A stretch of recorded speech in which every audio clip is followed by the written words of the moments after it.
मित्रांनो, मी कुमार स्वाती. आजच्या व्हिडिओमध्ये इयत्ता 10वी गणित भाग 2 वर्तुळ म्हणजे सर्कल या टॉपिक मध्ये आपण पुढचा पॉइंट पाहणार आहोत. तो म्हणजे arc of a circle. Arc of a circle म्हणजे काय? वर्तुळ कंस. आता वर्तुळ कंस म्हणजे काय ते इथं त्यासाठी मी काही फिगर ड्रॉ केलेले आहेत, त्यामध्ये आपण पाहणार आहोत. इथं पहिली फिगर आपल्याला इथं दिसत आहे. सर्कल काढलेला आहे, समजा त्याचं सेंटर आपण O घेतलेला आहे.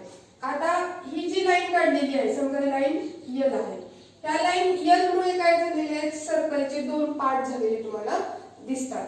मग हा एक पार्ट दिसतोय आणि इकडचा एक पार्ट दिसतोय. हा जो पार्ट आहे तो लहान आहे म्हणून याला काय म्हणायचं? Minor arc. आणि हा जो पार्ट मोठा आहे त्याला काय म्हणायचं? मेजर आर्क असं आपण म्हणतो. मेजर म्हणजे मोठा आणि जो लहान आहे त्याला काय म्हणायचं? Minor arc. लघु कंस आणि विशाल कंस असं आपण त्याला म्हणतो. आता याची जर व्याख्या आपण बघितली विशाल कंस किंवा लघु कंस किंवा मायनर आर्क किंवा मेजर आर्क, तर आपल्याला काय लक्षात येते की मेजर आर्क मध्ये काय येते? वर्तुळाचं सेंटर येतो. म्हणजे मेजर आर्क हा कोणत्या बाजूला असतो? सेंटर ज्या बाजूला असतो त्या बाजूला काय असतो? हा मेजर आर्क असतो. आणि त्याच्या विरुद्ध बाजूला काय असतो? हा मायनर आर्क असतो. म्हणजे त्याच्यामध्ये सेंटर येतो का वर्तुळाचा? नाही, म्हणून याला काय म्हणायचं? मायनर आर्क असं आपण म्हणतो. म्हणजे तुमच्या लक्षात आलं असेल की मेजर आर्क म्हणजे काय, मायनर आर्क म्हणजे काय. मग या आर्कचं नाव जे आहे ते आपण कसं वाचू शकतो? आर्क पी आर क्यू असं पण वाचलं तर चालेल, किंवा इथं आर पॉइंट नसेल तर पी क्यू आर्क असं जरी वाचलं तरी चालेल. म्हणजे आर्कच्या मध्ये काय दिसते तुम्हाला? करेक्ट नेम वाचायचं असेल तर आर क्यू म्हणलं तर इकडचा पण काय होतं? पी क्यू म्हणलं तर इकडचा पण काय होतो? आर्क होऊ शकतो. म्हणून करेक्ट नेम वाचायचं असेल तर आर्क पी आर क्यू म्हणजे हा मायनर आर्क येतो. आणि मेजर आर्क वाचायचं असेल तर पी एस क्यू हा काय आहे? मेजर आर्क आपल्याला असा रीड करावा लागेल. म्हणजेच आपल्याला आर्क म्हणजे काय लक्षात आलं. त्यानंतर आता इथं काय दिसते? ही जी लाईन काढलेली आहे लाईन एम, हे लाईन एम जी आहे ही लाईन कशामधनं पास झालेली आहे? तर वर्तुळाच्या सेंटर मधनं पास झालेली आहे. वर्तुळाच्या सेंटर मधनं पास झाल्यामुळं हे जे काय झालेले दिसतात तुम्हाला? दोन सारखे भाग झालेले दिसतात. म्हणजे हा आर्क आणि हा आर्क काय असणार आहे? यांचं मेजरमेंट सेम असणार आहे. म्हणजे हे काय असणार आहे? दोन सारखे सेमी सर्क्युलर आर्क असं आपण याला म्हणतो. म्हणजे हे कसे आहेत? अर्धवर्तुळ कंस आहेत. काय म्हणतो आपण त्यांना? अर्धवर्तुळ कंस. सेमी सर्क्युलर सेंट्रल अँगल ज्याला आपण केंद्रीय कोन असं म्हणतो. आता सेंट्रल अँगल म्हणजे काय? आता तिथे एक अँगल काढलेला तुम्हाला लक्षात येतो. कोणता अँगल आहे? Angle A O B. आणि या सर्कलचा जो सेंटर आहे तो काय आहे? ओ आहे. म्हणजेच आपल्याला काय लक्षात येते की आपण ज्यावेळेस अँगल ड्रॉ करतो आणि त्याचा व्हर्टेक्स जो आहे ऍट द सेंटर असतो. कुठे असतो? At the centre. व्हर्टेक्स जो आहे तो कुठे असतो? सेंटरवर असतो. म्हणून याला आपण काय म्हणतो? सेंट्रल अँगल असं म्हणतो. म्हणजे ज्यावेळेस आपण एखादा अँगल ड्रॉ केला तर त्याचा व्हर्टेक्स जर सेंटरवर असेल तर त्याला आपण सेंट्रल अँगल असं म्हणतो. मग आता ह्या सेंट्रल अँगलचं मेजरमेंट जर आपण बघितलं आणि ह्या जो कंस आहे या कंसाचं मेजरमेंट जर बघितलं तर यांचं रिलेशन काय आहे? जेवढं अँगलचं मेजरमेंट असतं तेवढंच या मायनर आर्कचं म्हणजे याच्यामध्ये इन्क्लुडेड जो आर्क आहे मायनर आर्क त्याचं मेजरमेंट असतं. समजा ह्या अँगलचं मेजरमेंट 50 डिग्री असेल तर ह्या आर्कचं पण मेजरमेंट किती असणार आहे? 50 डिग्री असणार आहे. हे आपल्याला लक्षात आलं पाहिजे. ठीक आहे, हे पण आपल्याला लक्षात ठेवायचं की सेंट्रल अँगलचं मेजरमेंट जेवढं असतं तेवढंच आर्कचं या मेजरमेंट असतं. त्यानंतर हा जो उरलेला मोठा आर्क आहे त्याचं पण मेजरमेंट आपल्याला काढता येऊ शकतं. कसं काढू शकतो? आपल्याला मेजर ऑफ अ सर्कल माहिती किती आहे? 360 आहे. किती आहे? 360 आहे. मेजर ऑफ सर्कल 360 आहे. हा जर मायनर आर्क 50 असेल तर आपण 360 मधनं हा 50 वजा केला की आपल्याला हा जो दुसरा मेजर आर्क आहे, समजा इथे आपण टी पॉइंट दिला, ए टी बी हा मेजर आर्क आपण काय करू शकतो? काढू शकतो. 360 मधनं 50 वजा केलं की हा जो आर्क आहे तो किती येणार आहे? 310 डिग्री इतका येणार आहे. म्हणजे या पद्धतीने आपण काय करू शकतो? मेजरमेंट करू शकतो. त्यानंतर पुढचा जो पॉइंट आहे मेजर ऑफ एन आर्क. आता मी सांगितलं होतं की मेजर ऑफ एन आर्क मध्ये आपण बघितलं इथं पण फिगर मध्ये मी तेच सांगितलं होतं की मेजर ऑफ एन आर्क आपण कसं काढतो. तर ते लिहायचं कसं ते इथं आपण पाहूया. एक मिनिट. हा अँगल हा अँगल ए, समजा इथं नाव दिलेलं आहे ओ, अँगल ए ओ बी चं जेवढं मेजरमेंट असतं तेवढंच काय सांगितलं मी, angle arc A C B चं मेजरमेंट असतं. आणि मेजर ऑफ ए सर्कल किती असतं हे आपल्याला माहिती आहे 360. मग आपण ह्याला मायनर आर्क म्हणलं, ह्याला मेजर आर्क म्हणलं, या दोन्हींची बेरीज किती येणार आहे 360 येणार आहे. मग आपण लिहूया measure of arc A C B, किंवा आपण काय म्हणू त्याला मायनर आर्क म्हणू, measure of arc A C B plus measure of arc A B B is equal to 360 degree. म्हणजे तिथे आपण लिहिते वाटलं तर मी minor arc plus major arc is equal to 360 degree. मग आता यातली कोणती का व्हॅल्यू देणार, समजा मायनर आर्कची व्हॅल्यू दिली आणि मेजर आर्क काढायचं असेल तर आपल्याला काय करावं लागेल, ह्या 360 मधनं मायनर आर्क काय करायचं मायनस करायचा. समजा आपल्याला मेजर आर्क दिला असेल आणि मायनर आर्क काढायचा असेल तर मेजर आर्क 360 मधनं काय करायचा मायनस करायचा. म्हणजे आपल्याला कोणत्याही आर्कचं मेजरमेंट काढता येते. म्हणजे आपल्याला काय लक्षात ठेवायचं की ज्यावेळेस कोणत्याही एका आर्कचं मेजरमेंट दिलं असेल तर पुढच्या आर्कचं मेजरमेंट आपल्याला काढता येतं. Minor arc plus major arc is equal to 360 असते हे आपल्याला लक्षात घ्यायचं आहे. या दोन्हीपैकी एक व्हॅल्यू दिली तर आपल्याला दुसऱ्याची व्हॅल्यू काढता येते. त्यानंतर यातला पुढचा जो पॉइंट आहे तो आहे तो कॉन्ग्रुएन्सी ऑफ ए आर्क. कॉन्ग्रुएन्सी म्हणजे काय, एक ग्रुप, म्हणजे आर्क केव्हा एक ग्रुप होतात, कंस केव्हा एक ग्रुप असतात हे आपल्याला लक्षात घ्यायचं आहे. आता आपल्याला काय वाटतं एक ग्रुप म्हणजे काय, ज्यांची माप समान आहेत. म्हणजे एका कंसाचं माप 50 असेल, दुसऱ्या कंसाचं माप असेल तर ते लगेच एक ग्रुप आहेत असं आपण म्हणू शकतो का. तर बघा इथं आपल्याला म्हणता येईल का ते पण लक्षात येते, फिगर मध्ये दाखवलेलं आहे. समजा इथं काय दिलेलं आहे, हा सेंट्रल अँगल 50 दिलेला आहे. मग इथल्या आर्कचं मेजरमेंट किती येणार आहे 50 येणार आहे. मग हा सेंट्रल अँगल ह्या म्हणजे ह्या दुसऱ्या सर्कलला पण आहे. हा जो सेंट्रल अँगल 50 आहे मग इथल्या पण आर्कचं काय आहे 50 आहे. मग हा आर्क 50 आहे, हा आर्क 50 आहे. मग हे दोन आर्क कॉन्ग्रुएंट होतील का, तर नाही. जर आपण बघितलं हा आर्क केवढा आहे आणि इथे लावून बघितला तर हा कॉन्ग्रुएंट होतोय का, कॉन्ग्रुएंट होत नाही. म्हणजे आपल्याला जर आर्क कॉन्ग्रुएंट केव्हा म्हणता येतील, ज्यावेळेस त्या दोन्ही आर्क मध्ये रेडियस आणि त्यांची माप म्हणजे मेजर जर समान असेल, वर्तुळाच्या रेडियस काय असतील समान असतील. म्हणजे आता हे बघा, ह्या वर्तुळाची रेडियस इथं आणि इकडे आपण बघितले हा जो मोठा वर्तुळ आहे त्याची रेडियस इकडे आहे, ही पण रेडियसच आहे आणि हा काय आहे अपोजिट आहे त्याच्या, म्हणून हा 50 आहे, म्हणून हा पण आर्क किती आहे 50. मग हा आर्क आणि हा आर्क काय होऊ शकतो कॉन्ग्रुएंट आर्क होऊ शकतो. त्याच पद्धतीने हा आर्क आणि हा आर्क काय होऊ शकतो कॉन्ग्रुएंट होऊ शकतो, कारण यांची रेडियस काय आहे सारखी आहे. म्हणजे तेव्हा आर्क जे आहेत ते कॉन्ग्रुएंट होऊ शकतात ज्यावेळेस काय असतात त्यांची मेजर आणि रेडियस जी असते ती काय असते सेम असते, त्यावेळेसच ते आर्क काय होतात कॉन्ग्रुएंट होतात. अदरवाइज ते कॉन्ग्रुएंट नसणार आहेत. असं आपल्याला वर बघता क्षणी वाटतं की हे 50 आहे हे 50 आहे मग हे दोन आर्क कॉन्ग्रुएंट होतात, असं नाही. म्हणजे त्यांची रेडियस पण आपल्याला इक्वल पाहिजे आणि त्यांचे मेजरमेंट पण इक्वल पाहिजे, त्यावेळेसच ते दोन आर्क जे आहेत ते काय होतील कॉन्ग्रुएंट होतील. आता हे जसे दोन आर्क कॉन्ग्रुएंट झाले तसंच हा 80 असेल तर हा पण काय असणार आहे 80 असणार आहे. मग हा अपोजिट आहे, हा पण किती असणार आहे 80, हा पण किती असणार आहे आर्क 80. मग हा आणि हा आर्क काय होणार आहे कॉन्ग्रुएंट होणार आहे. म्हणजे लक्षात आलं असेल की तुम्हाला कॉन्ग्रुएंट आर्क आपण कशाला म्हणतो. आपण पुढचा point property of sum of measure of arc म्हणजे काय, कंसांच्या मापाच्या बेरजेचा गुणधर्म.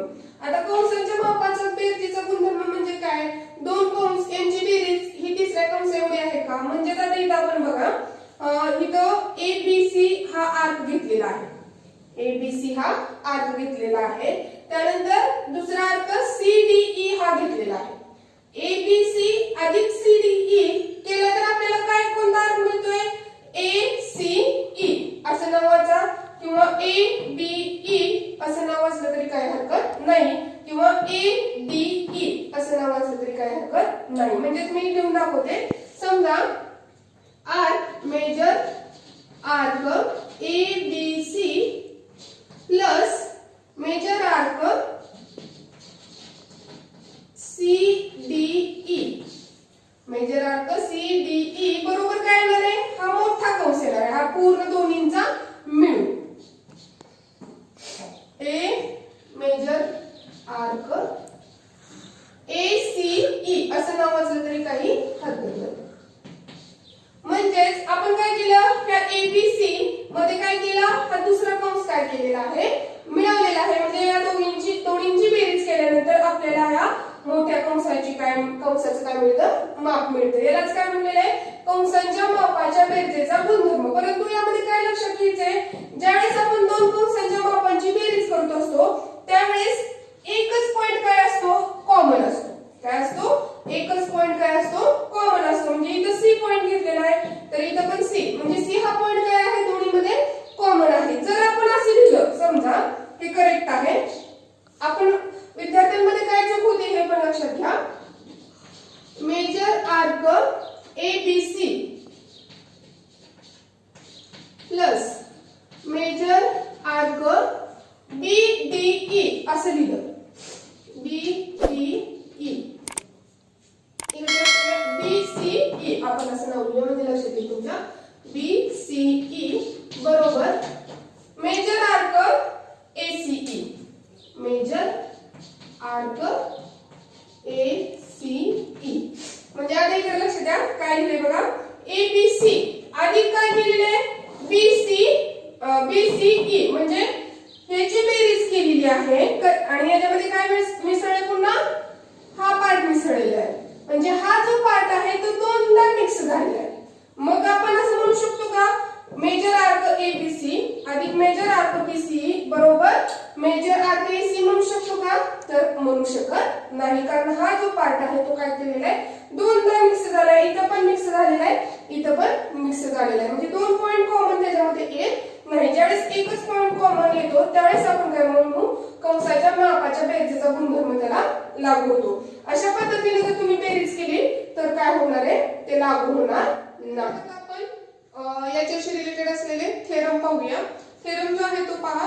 The chords corresponding to congruent arcs of a circle or congruent circles are congruent. म्हणजे ऑफ ए सर्कल म्हणजे त्या सर्कल मध्ये किंवा दोन सर्कल कॉन्ग्रुएंट असतील तर त्यामधील असं आपल्याला सांगितलेलं आहे.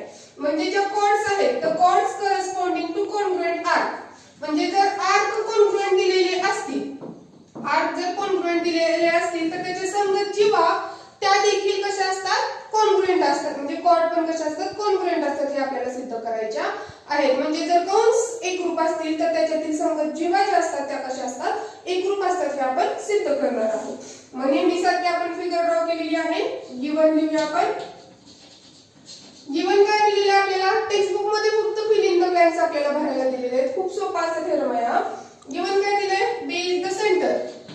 B is the centre of a circle. आणि काय सांगितलेलं आहे, जे आर्क आहेत ते कसे आहेत, कॉन्ग्रुएंट आहेत. आर्क कसे आहेत, कॉन्ग्रुएंट आहेत. मग फिगर मध्ये आर्क काय दिलेले आहेत, arc APC congruent arc DQE. Arc APC congruent arc DQE. हे आपल्याला गिवन मध्ये दिलेलं आहे. त्यानंतर आपल्याला गिवन लिहिलेले टू प्रूव्ह काय करायचंय, सिद्ध काय करायचंय, त्यामधल्या ज्या कॉर्ड्स आहेत त्या देखील कॉन्ग्रुएंट असतात हे सिद्ध करायचे. Chord AC congruent chord DE. Chord AC congruent chord DE हे आपल्याला काय करायचंय, प्रूव्ह करायचंय. त्यासाठी आपण कन्स्ट्रक्शन काय केलेलं आहे, BA BC BD BE काय केलेलं आहे, जॉईन करून घेतलेलं आहे. म्हणजे सगळ्या रेडियस आहेत, त्या सर्कलचे काय रेडियस आहेत. कन्स्ट्रक्शन आपण लिहू शकतो. ड्रॉ काय काय काढलेले, BA BC BD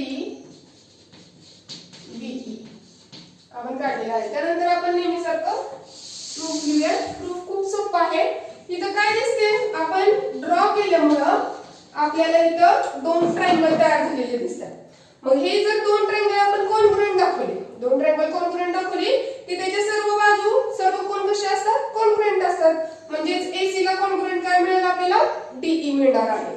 in figure कोणता ट्रायंगल, ABC अँड ट्रायंगल कोणता घेऊया आपण, DBE आपण घेऊया. मग हे दोन ट्रायंगल आपण कॉन्ग्रुएंट दाखवूया. कसे दाखवलं बघा. AB ला कॉन्ग्रुएंट काय म्हणू शकतो आपण, BD आहे, कारण की radii of a same circle. Seg AB congruent seg काय म्हणू शकतो आपण, BD ऑफ सेम सर्कल. त्यानंतर दुसरा फॅक्टर काय म्हणू शकतो, BC ला congruent BE seg BC congruent seg BE. त्याला पण रिझन तेच येईल, radii of a same circle. आता तिसरा फॅक्टर आपल्याला लक्षात आला पाहिजे की आपल्याला तिसऱ्या फॅक्टरची आवश्यकता आहे. दोन बाजू झाल्या. आता काय दिसते, आपल्याला ही बाजू आणि ही बाजू तर कॉन्ग्रुएंट हे सिद्ध करायचे. मग काय, हा जो अँगल आहे, आता आपल्याला काय माहिती, हे आर्क काय आहेत, कॉन्ग्रुएंट आहे. मग त्याचे ज्या रिलेटेड सेंट्रल अँगल आहेत ते कसे असणार आहेत, कॉन्ग्रुएंट असणार आहेत. हे आपल्याला माहिती, कारण सेंट्रल अँगलचं जेवढं मेजरमेंट असतं तेवढंच त्या आर्कचं मेजरमेंट असतं. म्हणजेच आर्कचं मेजरमेंट जेवढं आहे तेवढंच काय असणार आहे, त्या सेंट्रल अँगलचं मेजरमेंट असणार आहे. सपोज हा APC 50 असेल तर DQE किती असणार आहे, 50 असणार आहे. मग ABC 50 झाला आणि DQE पण किती झाला, 50 झाला. म्हणजे ते दोन अँगल काय होतात, कॉन्ग्रुएंट होतात. म्हणून आपण लिहू शकतो angle ABC congruent angle DBE. Definition of arc, कंसाच्या मापाची व्याख्या.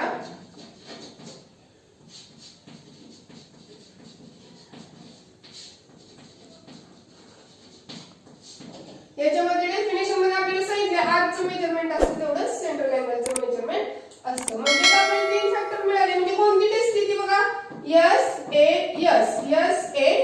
Side angle side. therefore triangle ABC congruent triangle DBE. SAS test बाकोबा कसोटी. बाकोबा कसोटीनुसार ते दोन ट्रायंगल का होतात, कॉन्ग्रुएंट होतात. मग दोन ट्रायंगल कॉन्ग्रुएंट झाले की त्याच्या राहिलेल्या बाजू राहिलेले कोण कॉन्ग्रुएंट आहेत. मग आपल्याला बाजू घ्यायची. Seg AC congruent seg DE is the corresponding side of a congruent triangle. म्हणजेच काय आहे, करस्पॉन्डिंग साइड आहे कॉन्ग्रुएंट ट्रायंगलची. म्हणजे seg AC congruent seg DE म्हणजेच chord AC congruent chord DE. जे आपल्याला काय करायचं होतं, सिद्ध करायचं होतं. अशा पद्धतीने हा थेरम सिद्ध होतो. आता आपण पुढचा थेरम पाहूया. Theorem corresponding arcs of a congruent chords of a circle or a congruent circles are congruent. मग अशा आपल्याला काय दिले, आर्क जे आहेत ते कॉन्ग्रुएंट दिले. आता काय दिले आपल्याला, कॉर्ड्स जे आहेत त्या काय आहेत, कॉन्ग्रुएंट आहेत. तर त्याची करस्पॉन्डिंग आर्क जे आहेत ते काय आहेत, कॉन्ग्रुएंट आहेत. हे आपल्याला दाखवायचं आहे. म्हणजे आपल्याला ह्या जेव्हा एक ग्रुप सांगितलेले आहेत तर त्याच्याशी संगत कोण जे आहेत ते ग्रुप असतात हे आपल्याला इथे सिद्ध करायचं आहे. करस्पॉन्डिंग आर्क म्हणजेच काय, ते संगत कंस जे आहेत ते काय आहेत, एक ग्रुप असतात. हे आपण सिद्ध करणार आहोत. आता आपल्याला इथं काय सांगितलेलं आहे, इथं पण ऑफ ए सर्कल म्हणजे ते एकाच सर्कल मध्ये असतील किंवा एक ग्रुप सर्कल म्हणजेच कसे कॉन्ग्रुएंट सर्कल असतील त्याच्यामधले देखील जेव्हा जर एक ग्रुप असतील तर त्यातील जे संगत कंस असतात ते देखील एक ग्रुप असतात. हे आपल्याला सिद्ध करता येतं. आता नेहमीसारखं गिवन फिगर आपण ड्रॉ केलेली आहे. गिवन काय दिसते, B is the center of a circle, is the centre of a circle. त्यानंतर काय घेऊन दिलेले आपल्याला chord AC congruent chord AC congruent chord DE दिलेला आहे आपल्याला. आणि प्रूफ काय करायचंय करस्पॉन्डिंग आर्क जे आहेत ते कॉन्ग्रुएंट आहेत हे आपल्याला दाखवायचं आहे. आर्क APC कॉन्ग्रुएंट आर्क कोणता आहे DQE. हे दोन करस्पॉन्डिंग आर्क जे आहेत ते कॉन्ग्रुएंट आहेत आपल्याला सिद्ध करायचे. कन्स्ट्रक्शन मग अशी आपण केलं त्याच पद्धतीने रेडियस जे आहे त्या काय करायचे जोडून घ्यायचे आहे. त्यानंतर आता आपण प्रूफ लिहूया. ठीक आहे. आता प्रूफ मध्ये मग अशी जसं आपण काय प्रूफ केलं होतं की हे दोन ट्रायंगल जे आहेत ते कॉन्ग्रुएंट दाखवलेले आहेत. तसंच आता पहिल्यांदा आपण करूया. In figure triangle ABC and triangle DBE. आता हे दोन ट्रायंगल आपण काय करणार आहे कॉन्ग्रुएंट दाखवणार आहे नेहमीसारखंच. काय दिसतंय आपल्याला सेक AB ला कॉन्ग्रुएंट आहे seg BD. Reason of a same circle. एकाच वर्तुळाच्या काय आहेत त्या त्रिज्या आहेत त्यामुळे ते कॉन्ग्रुएंट असणार आहे. त्यानंतर BC congruent BE seg BC congruent seg BE. त्याचं पण रिझन हेच असणार आहे रेड ऑफ सेम सर्कल. त्यानंतर तिसरा फॅक्टर काय दिसतो आपल्याला ह्या कॉर्ड पण कॉन्ग्रुएंट आहेत म्हणून सांगितले आपल्याला गिवन मध्ये आपण लिहिलेलं आहे. मग कॉर्ड म्हणा किंवा सेक म्हणा सेक AC congruent seg DE.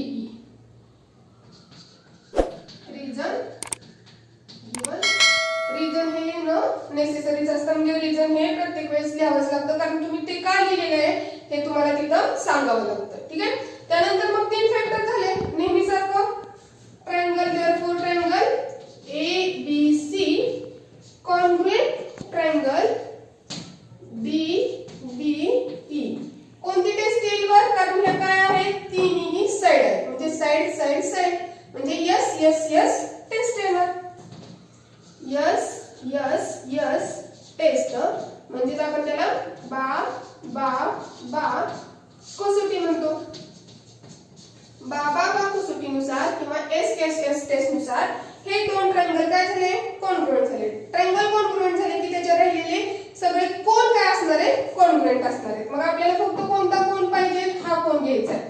Angle ABC congruent angle DBE. Angle ABC congruent angle DBE. इथं रिजन काय लिहिणार corresponding angle of A congruent triangle. इथं मग अशी आपण करस्पॉन्डिंग साइड लिहितो. आता हा अँगल आहे म्हणून corresponding angle of A congruent triangle या पद्धतीने रिजन लिहिलं. आता आपल्याला हे दोन अँगल कसे मिळाले कॉन्ग्रुएंट मिळाले.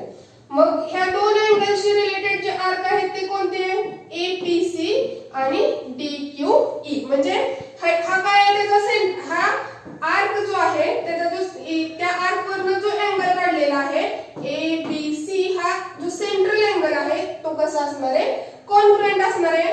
Major of a definition of a arc म्हणजे डेफिनेशन जी आहे आर्कची त्याच्यावर आपण म्हणू शकतो की हे काय आहे अँगल कॉन्ग्रुएंट असतील तर ते आर्क पण काय असतात कॉन्ग्रुएंट असतात. म्हणजे कंसाच्या मापाची जी व्याख्या आपण पाहिली होती त्याच्यामध्ये आपण लिहिलं होतं. म्हणून आपण काय लिहू शकतो angle ABC equal to measure arc APC angle DBE is equal to measure arc DQE. आणि ABC ला कॉन्ग्रुएंट DB आहे म्हणून आर्क APC ला कॉन्ग्रुएंट DQE असणार आहे. Therefore measure arc APC is equal to measure arc DQE. ई, जे की आपल्याला काय करायचं होतं, सिद्ध करायचं होतं की एपीसी ला कॉन्ग्रुएंट आहे DQE. या पद्धतीने आपण हा थेरम सिद्ध करू शकतो. प्रॅक्टिस सेट 3.3 यामध्ये काय उदाहरणांचा अभ्यास करूया. यामध्ये क्वेश्चन फर्स्ट जो दिलेला आहे तो बघा इथं. In figure points G, D, E, F are concentric points of a circle with center C. Angle ECF is equal to 70 degree. Angle ECF हा 70 डिग्री दिलाय. ECF इथं लिहून काढते मी. 70 डिग्री दिलेला आहे. Measure arc DGE is equal to 200 degree. DGF या आर्कचं measurement दिलेलं आहे आपल्याला. हा पूर्ण आर्कचं मेजरमेंट दिलेलं आहे. त्यानंतर आपल्याला काय फाइंड करायचंय, पॉइंट मेजर आर्क DE. हा DE काढायचा आहे. त्यानंतर मेजर आर्क DEF हा पूर्ण पण काढायचा आहे. DEF. आता आपण हे कसं काढू शकतो हे लक्षात घ्या. आता आपल्याला काय दिलंय, सेंट्रल अँगलचं मेजरमेंट दिले. सेंट्रल अँगलचं मेजरमेंट दिले म्हटल्यानंतर ह्या आर्कचं मेजरमेंट आपण काढू शकतो. Definition of a major of a arc. हे 70 असेल तर हे किती असणार आहे, 70 असणार आहे. हे 70 असेल तर ह्या आर्कची बेरीज किती झाली, 70 अधिक 200 किती झाली, 270. मग आपण DE काढू शकतो. 360 वजा 270 करायचं. सोपं आहे solution.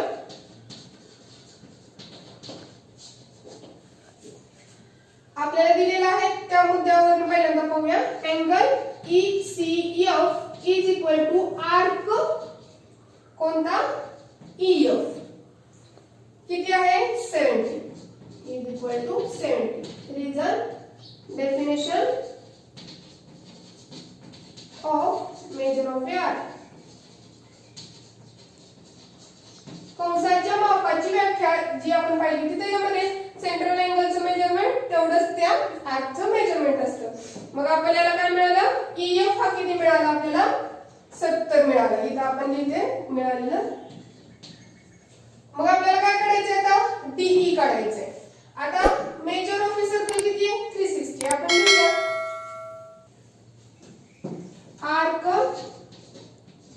DE, measure arc DE plus major arc EF plus major arc मोठा कोणता आहे, DGF. DGF is equal to 360.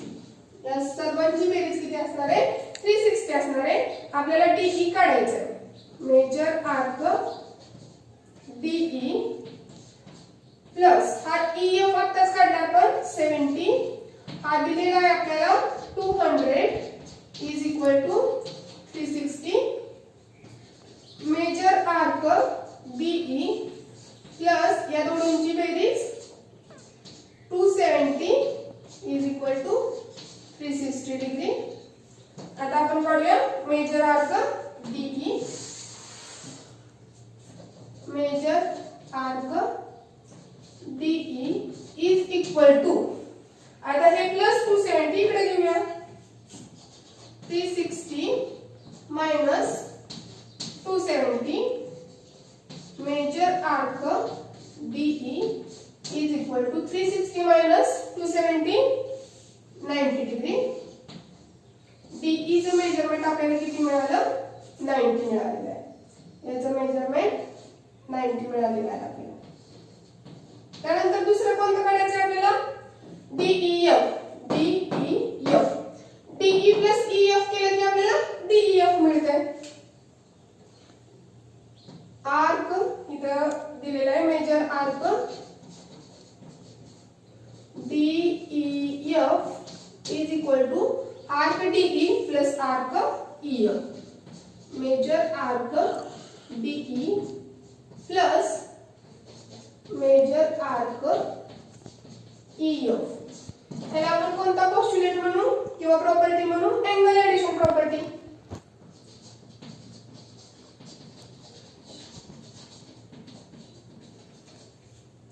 जो आपण अँगल ऍडिशन केली तिथं काय ते आर्क जे दिलेले आर्क आपण सम ऑफ द प्रॉपर्टी आपण बघितली होती की अँगल जे आहेत किंवा आर्क जे आहेत त्यांची ऍडिशन आपण करू शकतो.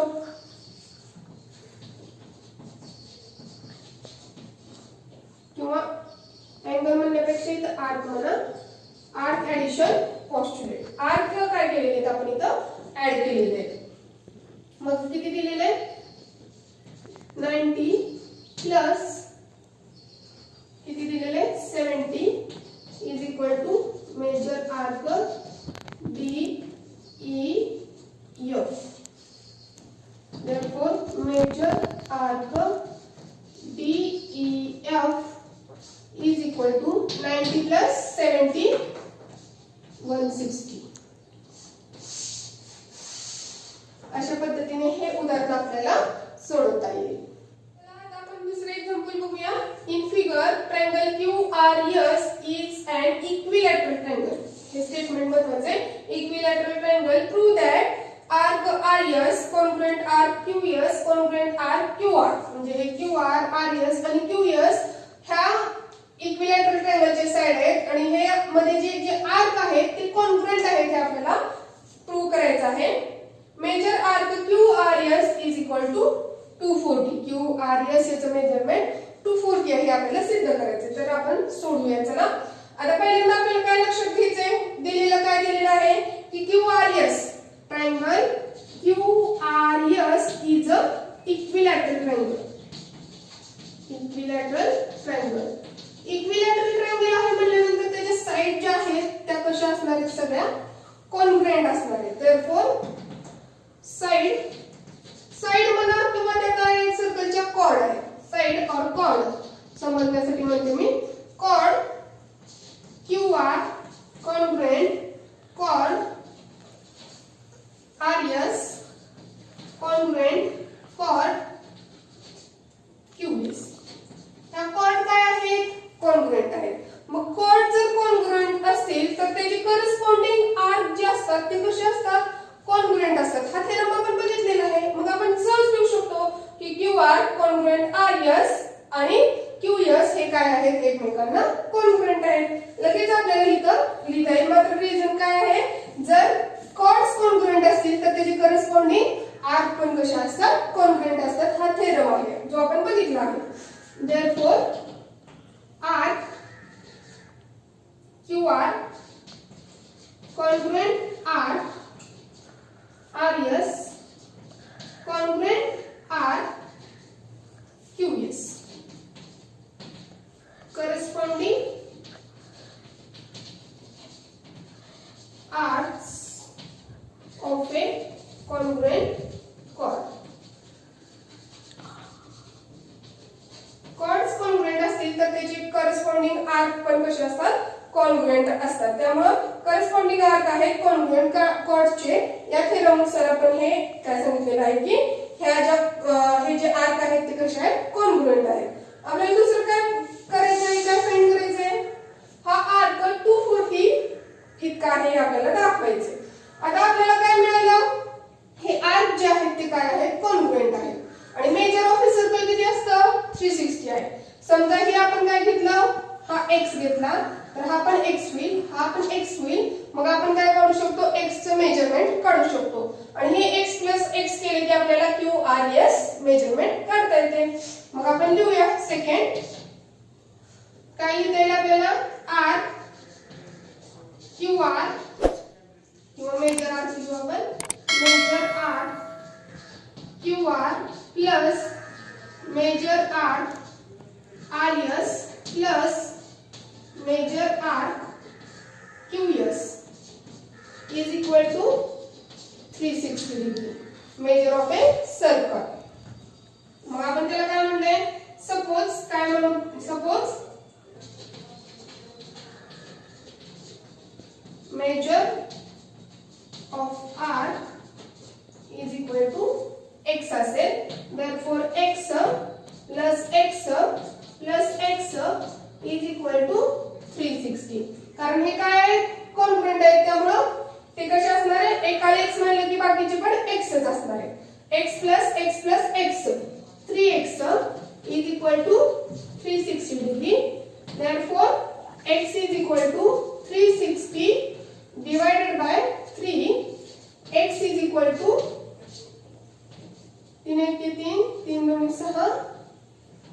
120 degree. Measure of x is 120 degree. आपल्याला कशाचं मिळालं? हे 120 मिळालं. हे पण किती असणार आहे? 120. हे पण किती असणार आहे? 120. ना आपल्याला कशाचं काढायचंय? QRS. 120 plus 120 240. Therefore measure arc QRS is equal to arc QR plus arc RS. Arc QR plus arc RS किती आहे? 120 plus 120. 120 plus 120 is equal to 240 degree. Measure of arc QRS is equal to 240 degree. अशा पद्धतीने हे उदाहरण आपल्याला सोडवता येईल. धन्यवाद.